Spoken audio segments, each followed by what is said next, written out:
People think the zoo sleeps at night. It doesn't. Usually, it's a cacophony. The wolves howl at the sirens. The elephants rumble. The nocturnal lemurs scream. My name is Chris. I've been a night keeper at the city zoo for 3 years. I drive a little golf cart around the paths, checking locks and making sure teenagers haven't hopped the fence. I love the job. It's peaceful. But last Tuesday was different. I started my rounds at 11 p.m., and the first thing I noticed was the silence. Dead silence. No crickets. No wolf howls. Even the flamingos, who usually squawk all night, were huddled together in the center of their pond, heads tucked in, trembling. The air smelled wrong. It didn't smell like hay and manure. It smelled musky, like copper and wet dog. I drove past the zebra enclosure. They were all pressed against the back fence, as far away from the path as possible. Their eyes were wide, reflecting my headlights. "What's spooking you guys?" I whispered.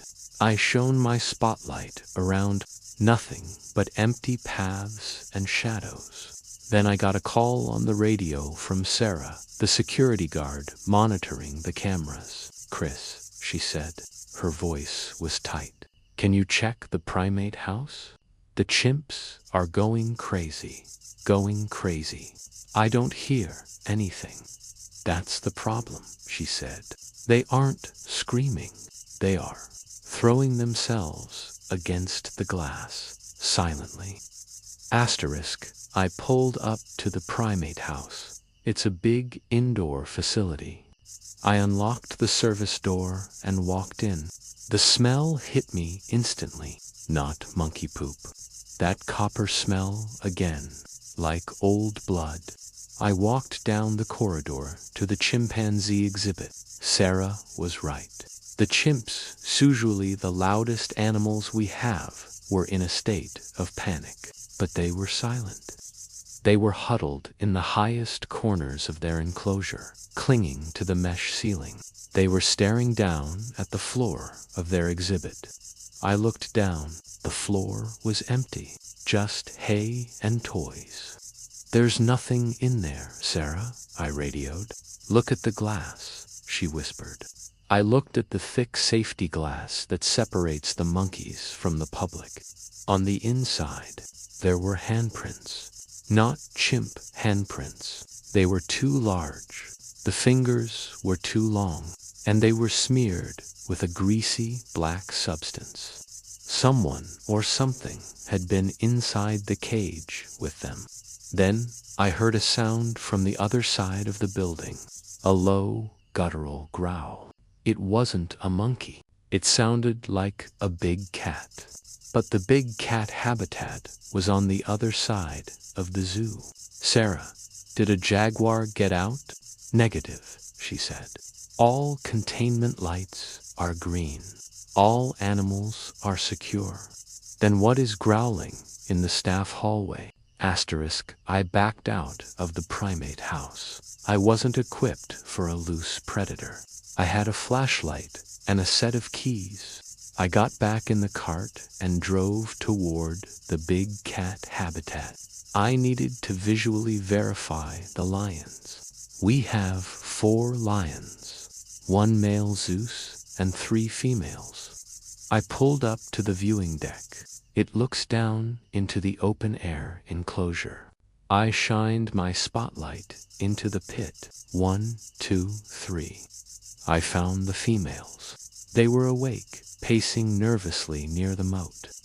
"Where is Zeus?" I swept the light across the rocks. There, lying in the tall grass, a massive shape with a mane. "Okay, 4, I breathed. "All accounted for." I was about to turn away when I saw movement in the cave at the back of the enclosure. I moved the light back. Zeus walked out of the cave. My stomach dropped. If Zeus is coming out of the cave, who is lying in the grass? I counted again. 1, 2, 3 females. Zeus near the cave. And the fifth shape in the grass. It looked like a lion. It had the tawny fur. It had the mane, but its limbs were wrong.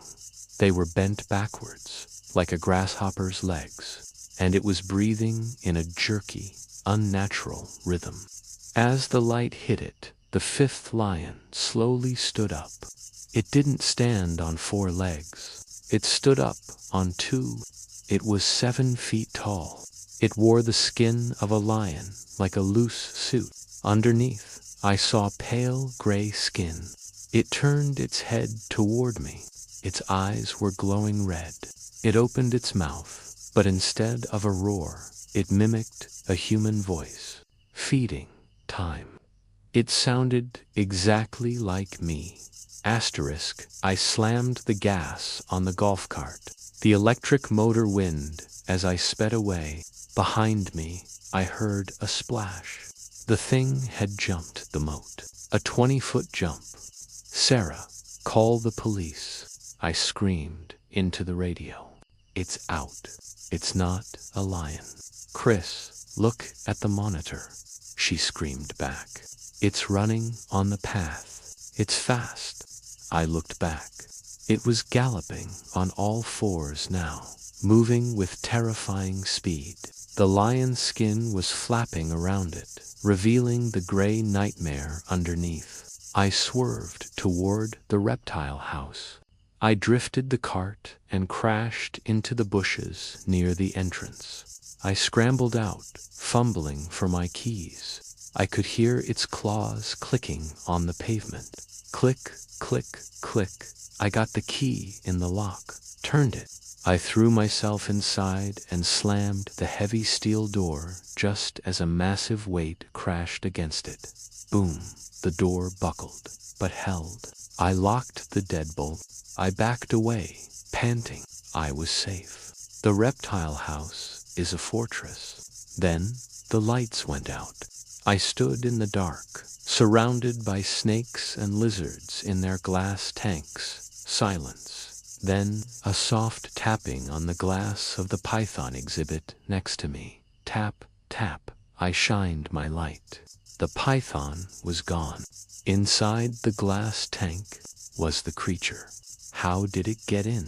The vents. It was pressed against the glass, grinning. Its lion costume was gone. It was just gray, wet skin and needle teeth. It pointed at the door behind me, the door I just locked. It wasn't locked to keep it out. It was locked to keep me in. The creature didn't want to eat me. It wanted to become me. It started to bang its head against the python glass. Cracks appeared. Asterisk, I ran. I ran to the back maintenance room and barricaded myself in. I grabbed a flare gun from the emergency kit. I sat there all night, listening to the glass shattering and the wet footsteps pacing outside my door. It whispered to me for hours. It used my voice. It used Sarah's voice. It used my mother's voice. Open the door, Chris. I just want your skin. It looks so warm. At 6 a.m., the sun came up. The footsteps stopped. I heard sirens, police. I waited another hour before I came out. The zoo was a mess. The primate house glass was shattered. The reptile house was destroyed. They never found the creature. They found the lion skin discarded in the trash can. Management told the press it was a vandalism incident involving a bear, a cover-up. I quit, obviously. But here is the worst part. Yesterday, I went to the grocery store. I saw my old coworker, Sarah, the security guard. I waved at her. Hey, Sarah. She turned around. She smiled at me. But her smile was too wide, too many teeth. And her eyes, for a second, they flashed red. She spoke to me. Feeding time. Then she walked away, her knees bending slightly backward with every step. I don't think Sarah made it out of the control booth that night.